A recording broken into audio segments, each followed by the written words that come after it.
She broke her 1,000-year vow of celibacy after one touch from him. The ancient halls of the Sarnath sanctuary pulsed with a quiet, timeless power, their obsidian walls shimmering in the glow of suspended crystal lanterns. Vera, the alien sentinel, strode with predatory elegance along the mosaic floors, her crimson-scaled skin reflecting flashes of gold from the lights above. Her tall, muscular frame moved with the certainty of a born hunter, and her golden eyes, slitted like a cat's, missed nothing as she completed the nightly rites. She walked alone, each stride silent as a shadow, every movement precise and deliberate. The ritual demanded solitude. In the heart of the sanctuary, she paused before a relic altar, tracing a spiral sigil in the air with the silvered tip of her staff. The incense smoke curled around her, sweet and heavy, clinging to her scales like a benediction from forgotten gods. Vera breathed in the ancient scents, letting the weight of centuries settle on her shoulders, letting the discipline of her calling fortify the walls within her heart. A foreign sound broke the hush, a cascade of notes, bright and alive, drifting through the corridors. The melody was unlike anything woven into the traditions of her people. Wild, improvisational, full of yearning and hope. Vera stilled, claws curling tighter around her staff. Her nostrils flared, her ears flicked, and she pivoted toward the sound, muscles tensed for the presence she sensed approaching. The intruder revealed himself. Marcus, a human envoy from the outpost on the valley's edge.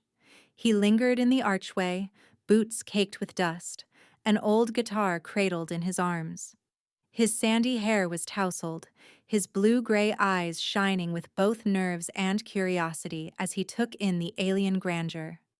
For a moment, the sanctuary's stillness stretched between them, crackling with possibility and threat. Marcus shifted, the guitar pressed protectively against his chest, yet he did not flinch from her gaze. "My apologies for the interruption, honored guardian," he said, voice gentle but sure. "I'm Marcus, here to discuss the possibility of peace between our peoples."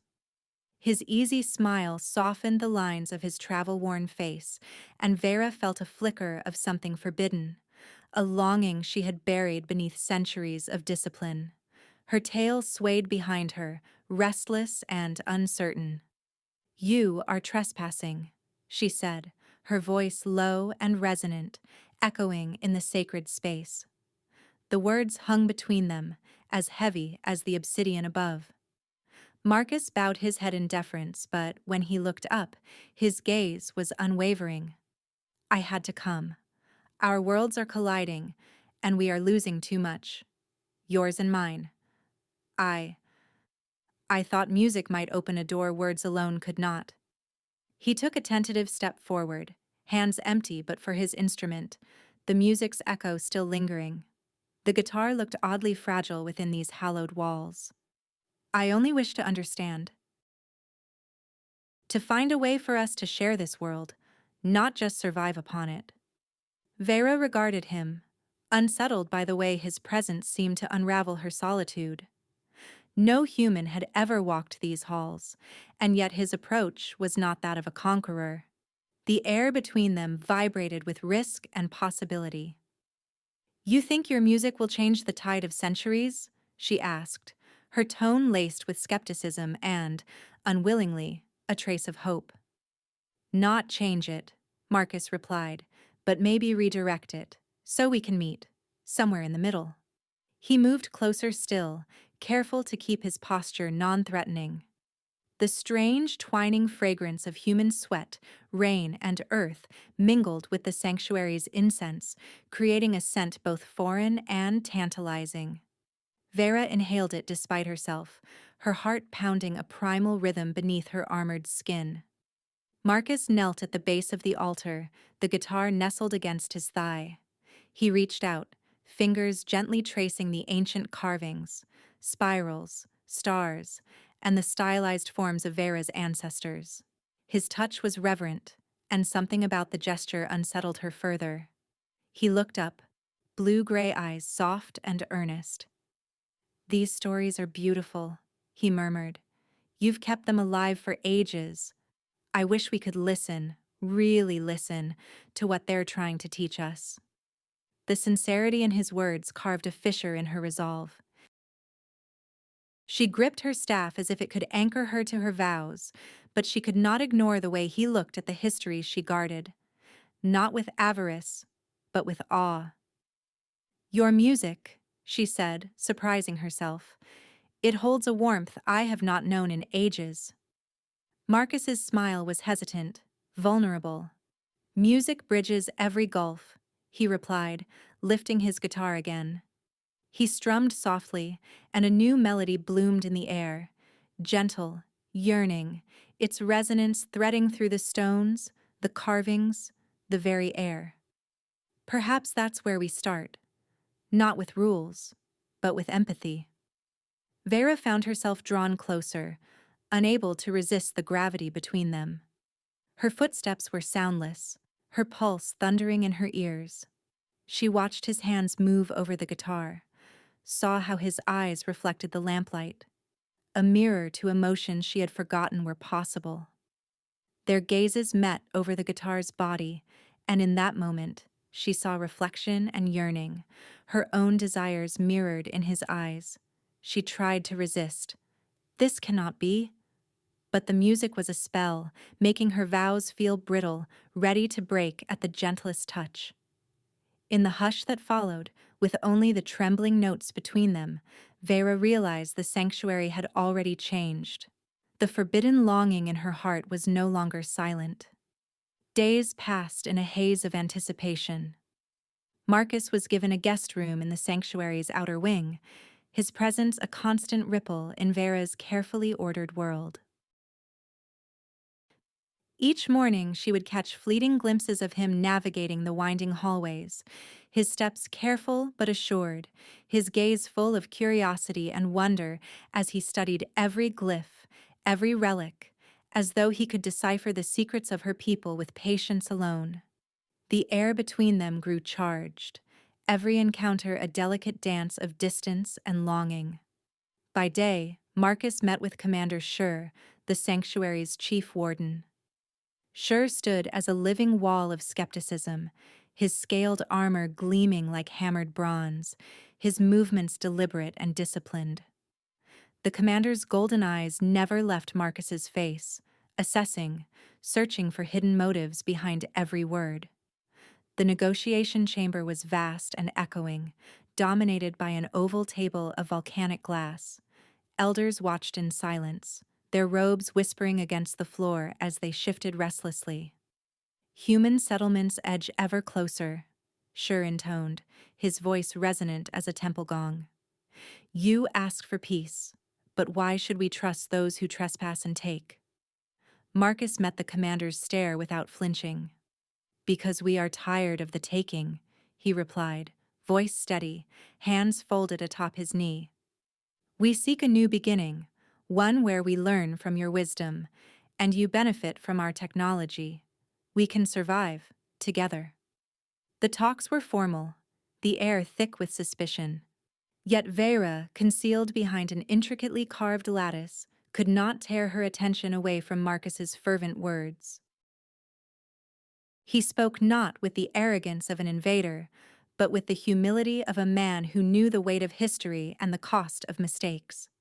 Sometimes he would glance, ever so briefly, toward the shadows, as if sensing her silent presence, as if hoping she heard him. When the council adjourned, Marcus lingered in the sunlit atrium, eyes following the glimmering flight of glass-winged birds through the open ceiling. The light played on his hair, turning it to gold, and Vera felt an ache of longing that unsettled her more than any diplomatic intrigue. At night, their connection deepened. Vera, under the guise of stargazing, wandered the highest terraces, hoping to catch a glimpse of the human who haunted her thoughts. She told herself it was vigilance, duty, not desire, that drew her up to those lonely heights. Yet every evening, her anticipation built like a silent storm. On the second night she found him, silhouetted against the twin moons, guitar slung across his back. The terrace stretched wide and windswept, its balustrade carved with ancient runes. Marcus stood at the edge, his profile outlined by lunar silver. He strummed a quiet melody, the music threading through the thin air, binding them together across the space of unspoken longing. "The stars are brighter from here," he said, his voice a balm she hadn't realized she needed. She should have sent him away, reminded him of his place and her vows. But instead she gestured to the bench beside her, her tail curling nervously against the stone. "That cluster," she said, pointing to a spiral of lights that shimmered just above the horizon, "is called the Bound Spirits. Our elders believed it symbolized unity across impossible distances." Marcus sat beside her, his presence a steady warmth. He followed her gaze, then looked back at her with an easy smile. "We have legends like that too, that some bonds outlast time and space." He searched her face, his blue-gray eyes luminous in the moonlight. "Do you believe it's possible?" Vera hesitated, the question piercing her carefully maintained defenses. She had trained herself to resist hope, to trust only in duty and the ancient laws. Now, with Marcus beside her, the night felt impossibly wide, as if any answer could reshape the world. "I have lived lifetimes in isolation, devoted to duty. But now, I wonder if some risks are worth taking." Their hands met on the stone, fingers brushing, sending a jolt through Vera's body. Her skin prickled at the contact, her breath catching in her throat. Marcus's touch was gentle, his fingertips tracing idle patterns on her scales, drawing warmth from the cool night air. The sensation was a revelation, intimate, grounding, and wholly new. "This is not allowed," she whispered, her voice trembling between fear and desire. "Sometimes the most meaningful things aren't," Marcus replied softly. He leaned closer, his words a secret meant only for her. "But that doesn't make them wrong."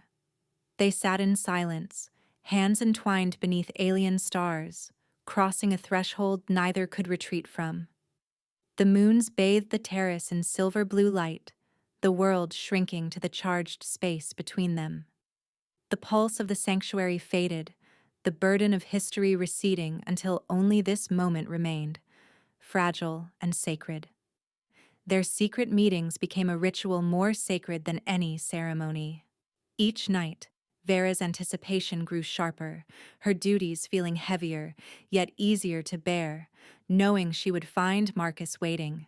They spoke in low voices, sharing pieces of themselves that had been buried for years.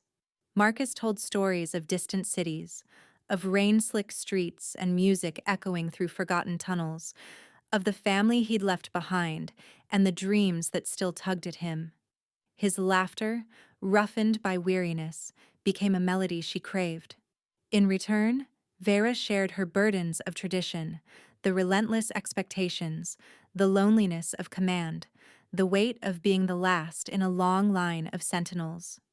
She spoke of her childhood beneath the obsidian spires, of the ache that came with every star's passing, of the longing for something unnamed. On the fourth night, as she confessed her uncertainty, her voice raw and vulnerable, "I don't know if this is real." Marcus turned to her, his expression fierce with conviction. He pressed a kiss to her hand, his lips warm against her scales, igniting a fire within her that threatened to consume every rule she had ever obeyed. "It's real," he promised, "and it's worth everything." The words hung between them, as powerful as any oath. Vera clung to them, letting herself believe, if only for that moment, that the universe might bend for something as fragile as hope. But as the days slipped by, the knowledge of Marcus's looming departure grew heavy between them. The council's discussions grew tense. The elders whispered of old wounds and uncertain alliances. Vera felt the pressure mounting in every glance, every passing silence.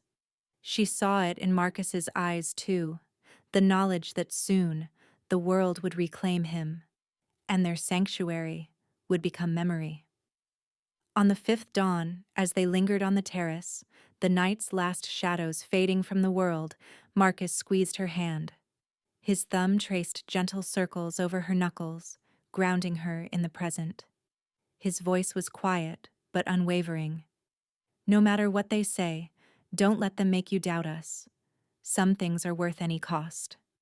The promise lingered in the cool morning air, anchoring her against the rising tide of uncertainty.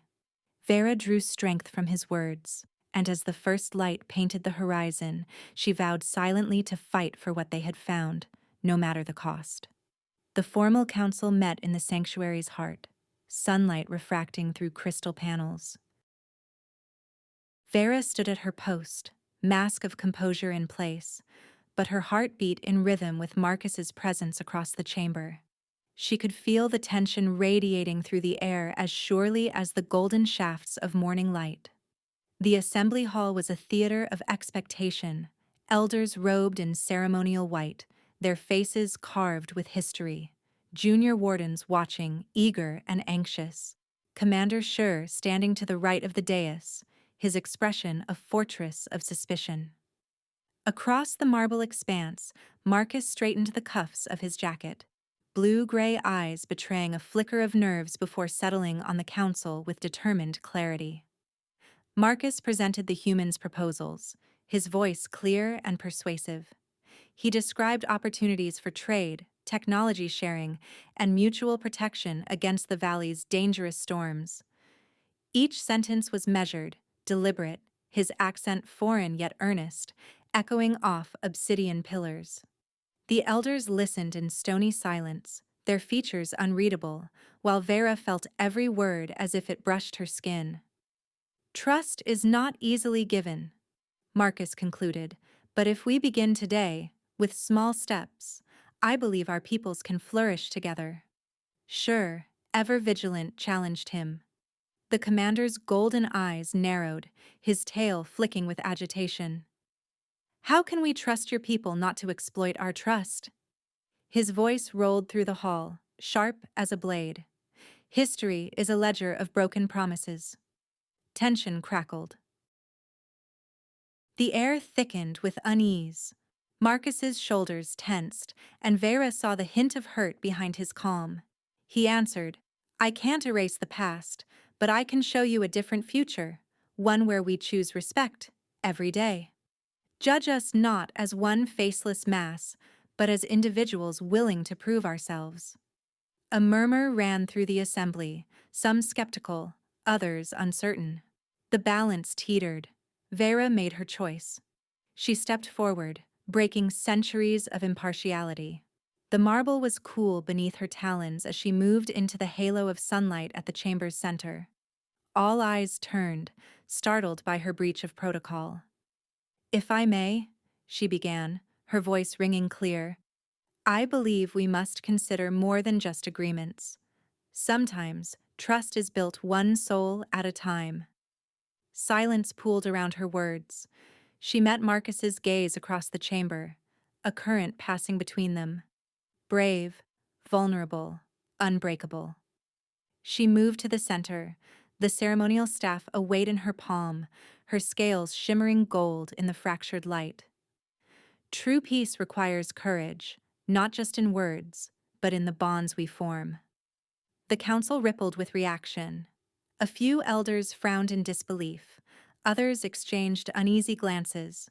Murmurs swept the hall, tradition upended in a heartbeat. Schur's suspicion sharpened, his lips thinning in disapproval. One elder, her voice quavering but curious, asked, And who shall bear the risk, Sentinel? What of the sanctuary's legacy? Vera lifted her chin. All of us, together. Legacy is not preserved by fear, but by the willingness to change. The old tradition of detachment shattered in a single act of conviction. The shock hung in the air like the chime of a struck bell. Marcus rose in support, emboldened by her stand. He moved with a new purpose, his resolve buoyed by Vera's courage. Lasting peace grows from understanding, not just signatures, he said. We must choose each day to learn from one another. Let this council be remembered as the day we began. The chamber's energy shifted, no longer static, but charged with possibility. The elders whispered among themselves, some fearful, some hopeful. Commander Shur's hands tightened at his sides, and his gaze fixed on Vera, unreadable. The session ended in confusion, but the course was set. Delegates filed out, voices rising in heated debate. The tension unresolved, but transformed. The sunlight streaming through the crystal panels seemed brighter, sharper, as if the very air had changed. When the hall finally emptied, Vera lingered near the dais, the weight of her decision pressing against her chest.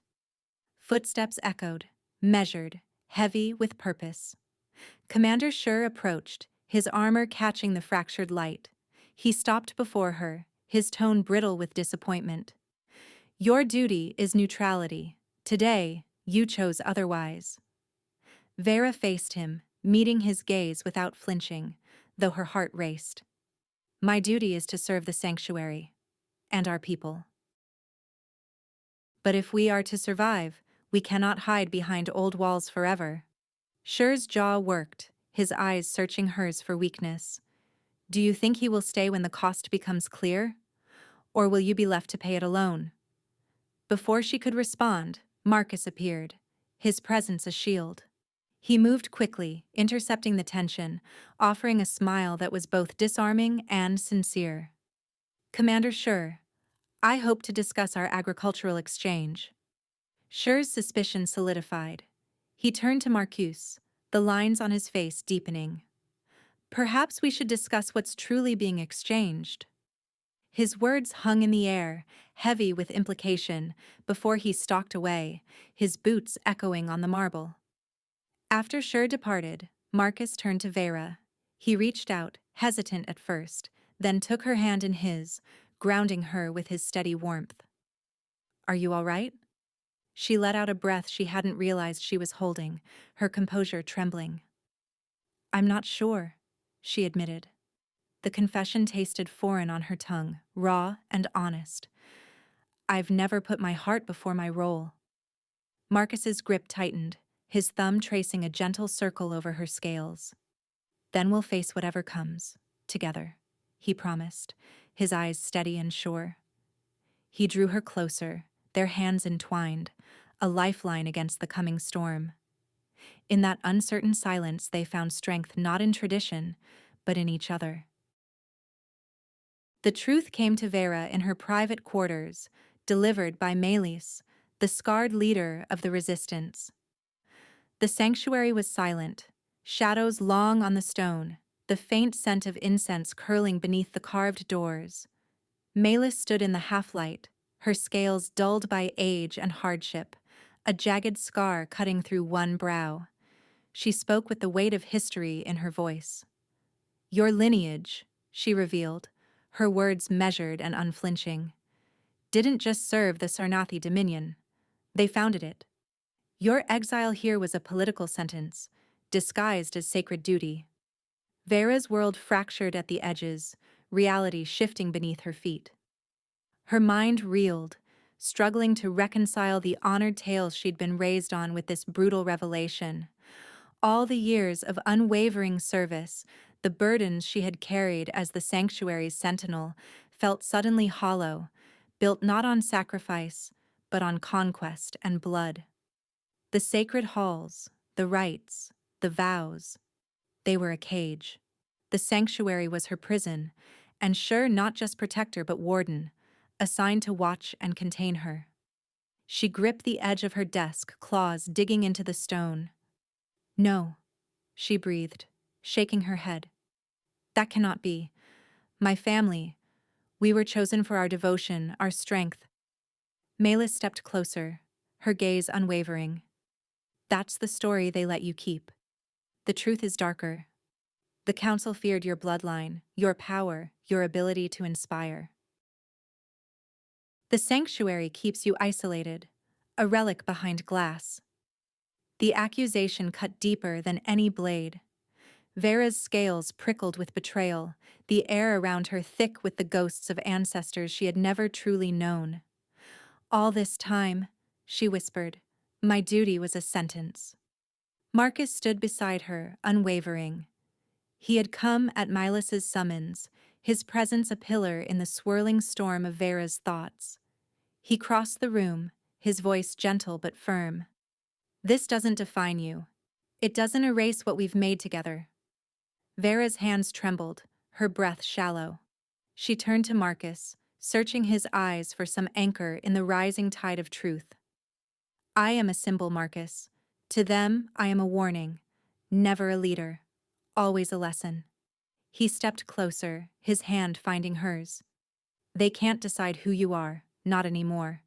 You get to choose." Melis's eyes flickered with grim approval. "The Dominion plans to use these talks for expansion. They will declare peace, then claim your support as justification for annexation. The Valley, the outpost, your people, all will be theirs." Vera's resolve hardened, crystallizing beneath the weight of revelation. Anger, cold and clear, surged through her veins. "They expect me to be silent. Maybe it's time to show them what happens when a symbol chooses action." Melis inclined her head. "We are ready to move. The resistance is everywhere. In the kitchens, the archives, even among the junior wardens. We need your voice. You can turn the tide." Vera looked to Marcus, her heart a battleground of hope and fear. "If I do this, there will be no going back." He squeezed her hand, grounding her. "I never wanted to change your world for you. I wanted you to know you could change it yourself. Whatever comes, I'll stand with you." Melis pressed the urgency, her voice low and urgent. "We have little time. Shur suspects something. He watches your every move. The Dominion's envoy will arrive at dawn, ready to claim victory. If you speak out, openly, they cannot twist your silence into support." Vera's mind raced, piecing together years of half-truths and careful manipulations. She saw now the pattern in every isolation, every carefully controlled ritual. The seeds of rebellion took root, nourished by love and hope, watered by the pain of betrayal. She straightened, the years of discipline rising to the surface, not as chains, but as armor. "My whole life has been obedience," she said, voice growing in strength. "Now I see obedience is the Dominion's leash. I will not let them use me, not anymore." The plan took shape between them, whispered in tense, hurried exchanges. Who among the wardens could be trusted? How to signal the resistance when the time came, which passageways were unwatched. Marcus traced a map on the stone with his finger, his mind sharp with strategy, his heart always glancing to Vera. Outside, the sanctuary's bells tolled the hour. Melis melted into the shadows, her task done, her faith in Vera clear. Marcus pulled Vera into a quiet embrace, his arms steady around her. "You're more than their history," he said softly. "You're the future they never planned for." Shur's footsteps signaled the end of secrecy, echoing down the corridor, the measured stride of a man who expected answers and obedience. Vera's nerves coiled tight. She looked at Marcus, her eyes fierce, unafraid for the first time in years. "He knows," Vera said, her voice a calm before the coming storm. "Are we ready for what's next?" Marcus squeezed her hand, his touch a vow, unbreakable, certain. "We'll be ready."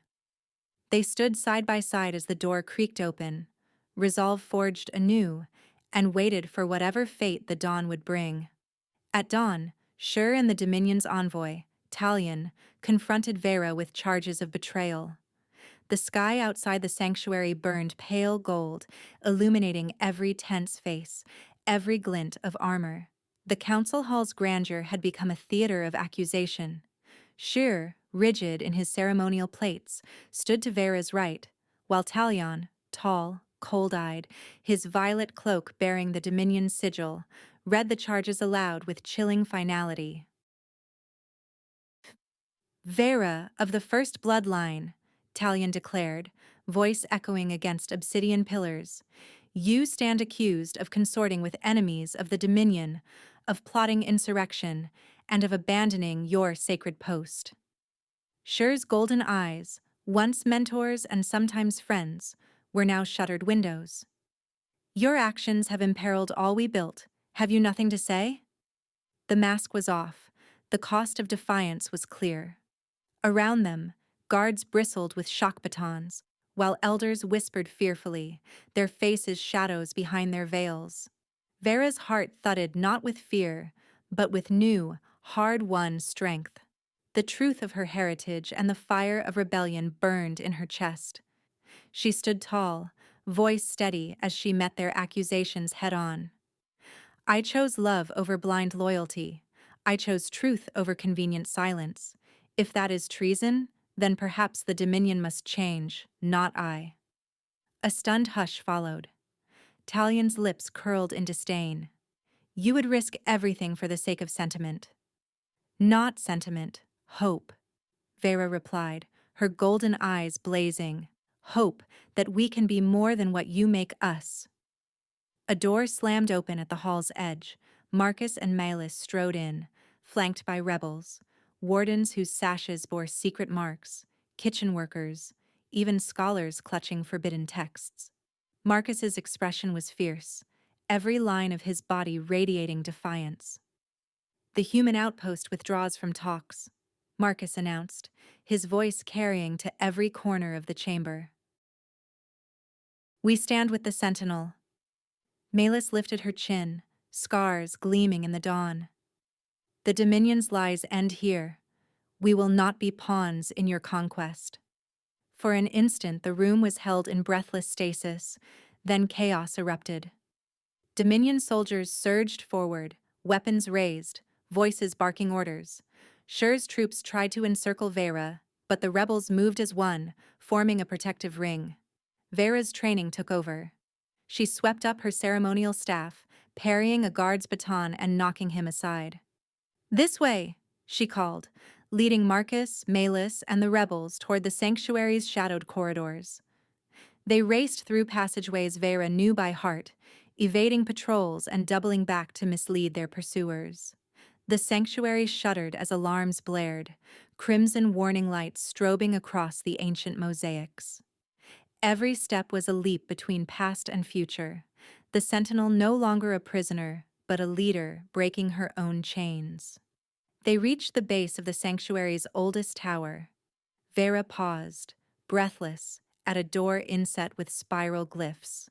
The entrance to the portal chambers, built when her ancestors ruled not as servants, but as founders.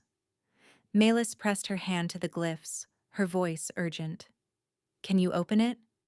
Vera nodded, pressing her palm to the door. Her bloodline thrummed in her veins, resonating with the silent music of the ancient technology. Symbols flared to life under her hand, and the door slid open with a shuddering sigh. Inside, crystal pylons rose from the floor, humming with dormant power.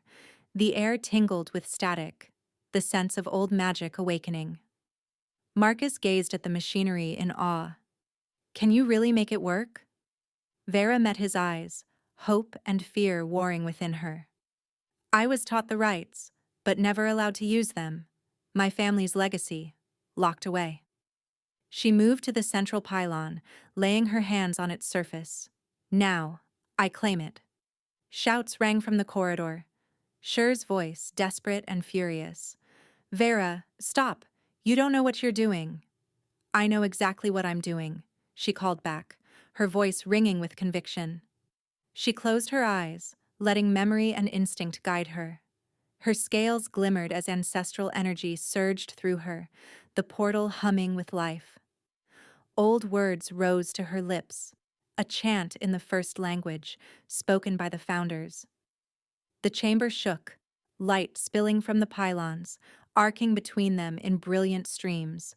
Marcus and Malus gathered the rebels close, Soldiers battered at the door, the clangor a countdown to disaster. Vera's voice rose in a final resonant command. The portal flared, a vortex of light and sound, ancient power folding space. As Shur's troops burst through the doorway, Vera reached for Marcus, pulling him and the others into the heart of the light. The world dissolved. Heat, vertigo, the sense of falling upward. Then the rebels reappeared, blinking and breathless, in a cavernous chamber lit by pale lanterns. The air was damp and cool, the silence broken only by gasps of relief. They had arrived in a hidden refuge, an exile sanctuary known only to the resistance. Here, among exiles and fighters, they planned the next move. How to rally the valley, how to free the sanctuary from Dominion rule, how to kindle a revolution from the ashes of an uprising. Marcus found Vera standing apart, her face half lit by lantern glow. He touched her shoulder, voice gentle. "Any regrets?" She turned to him, resolve in her eyes. "Only that I waited so long," she replied. A hesitant smile flickered on her lips, the weight of years replaced by fragile hope. He drew her close, their foreheads touching. "We'll make it count. For all of us." Outside, the night deepened, and in the stillness of the hidden refuge, Vera and Marcus's love burned brighter. A beacon for all those willing to risk everything for a new dawn. Together, they faced the coming storm, their bond a rallying cry for the uprising yet to come. Weeks passed in the rebel stronghold. Time measured itself in watchful dawns and anxious nights, in the steady pulse of hope and fear. Marcus, once a wandering musician, became a leader among the outcasts and exiles. The sound of his voice, raised above huddled crowds, brought unity to the desperate. He moved through the stone corridors with purpose now, no longer the uncertain envoy, but a source of comfort and conviction. Where once his hands conjured music, they now steadied trembling shoulders and clasped those of new recruits. Vera trained with Malus and the resistance fighters, the air always thick with the scent of sweat and ozone. Her latent powers awakened, slowly at first, then with growing force, spurred by the sanctuary's old machinery and the urgency of the coming war. She learned to sense the Dominion's web of surveillance, the cold hum of their distant command. In dim-lit strategy rooms, rebels gathered around glowing maps as Vera closed her eyes, breathing in the electric pulse of enemy transmissions, her mind reaching out to disrupt, to mislead, to fracture the Dominion's hold. Her successes became legend. Communications faltered. Dominion gunships circled, then vanished into canyons, their signals scrambled and redirected. Sabotage missions succeeded, enemy convoys scattered, and each victory tipped the balance a little further. Yet with each surge of power, Vera felt the shadow of her heritage, the weight of centuries, the hunger for dominance that thrummed just beneath her skin. One night, after a fierce skirmish at the valley's edge, Vera stood alone on a windswept balcony, the rebel compound spread below. Marcus found her there, bathed in the faint blue glow of alien moons, her gaze lost in the horizon. He touched her arm, gentle and grounding. She did not turn, her voice barely above a whisper. "Sometimes I feel the urge to dominate. It's in my blood, Marcus. When I touch their network, I sense it. The old instinct to command, to bend others to my will. What if I lose myself?" He drew her close, his warmth steadying her tremble. "You have love. That changes everything. You fight for choice, not power. You fight so others can be free." She searched his eyes, her own full of fear and longing. "And if I fail? Then I'll remind you who you are," he promised, his lips brushing her brow. "We all carry darkness, Vera. Yours only wins if you're alone. You're not alone." They stood together, silent but unbroken, as the wind carried the promise of war. The final battle loomed as Overlord Sithrin assembled a fleet of thousands. From the mountain ridges, the rebels watched the sky bloom with enemy fire, gunships, dreadnoughts, and carriers, their engines howling across the dawn. In their underground war room, leaders gathered around the ancient star map, faces grim. Melis's scar caught the light as she traced the enemy's projected path. "We are outnumbered 10 to 1, she said, voice even. "A direct assault is suicide." Marcus shook his head, determination burning in his eyes. "Numbers aren't everything. We have Vera and we have a message. If we reach the Dominion soldiers, the ones who doubt, maybe we don't have to fight them all." Vera nodded. "If I can disrupt their command network, their fleet will falter. But I'll need cover and time." The rebels devised a daring plan. Vera would attack the Dominion's network, shattering the Overlord's control, while Marcus would broadcast messages of hope and amnesty, urging defection and unity. The morning of battle broke with thunder. The ground shook as Dominion troops advanced, armor gleaming, banners unfurled. In the shadows of the stronghold, Vera sat cross-legged in the portal chamber, ancient glyphs swirling around her, her mind reaching for the Dominion's pulse. The world narrowed to sensation. Signals, commands, a web of thought and fear. She plunged into it, her psychic presence a spear of light. Across the region, Dominion officers barked orders, then found their comms garbled, their screens flickering with impossible static. Gunships veered off course, dreadnoughts stalled in midair, and confusion spread like wildfire. Meanwhile, Marcus's voice rang out across the frequencies, broadcast to friend and foe alike. "This is Marcus of the Resistance. Lay down your arms. No one who surrenders will face punishment. This is your chance for a new beginning, freedom, not fear. Join us, and help build a world where none must kneel." His words, simple and honest, carried hope to the weary and doubt to the loyal.